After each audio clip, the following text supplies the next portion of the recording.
بسم اللہ الرحمن الرحیم۔ اپنی قدر بڑھانا چاہتے ہیں تو یہ عمل کریں اور آپ کا کوئی مقابلہ نہیں کر سکے گا۔ یہ حضرت علی ابن ابی طالب علیہ السلام کا بتایا ہوا فارمولہ ہے۔ کیا کرنا ہے کہ اپنے علم کو بڑھائیں، یعنی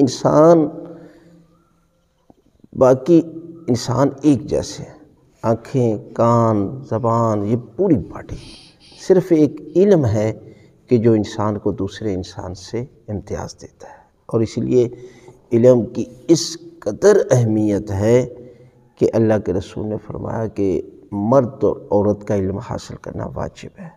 پھر فرمایا کہ ماں کی گود سے لے کر قبر تک علم حاصل کرو۔ پھر فرمایا کہ چاہے تمہیں چائنا جانا پڑے، یعنی دور دراز بھی جا کر علم کو حاصل کرو۔ یعنی علم انسان کو ایک دوسرے سے الگ کرتا ہے، اور اسی لیے حضرت علی علیہ السلام نے اس قدر علم کے فضائل بیان کیے کہ علم مال سے بہتر ہے، اس لیے کہ علم انسان کی حفاظت کرتا ہے اور انسان مال کی حفاظت کرتا ہے۔ علم خرچ کرنے سے بڑھتا ہے اور مال خرچ کرنے سے کم ہوتا ہے۔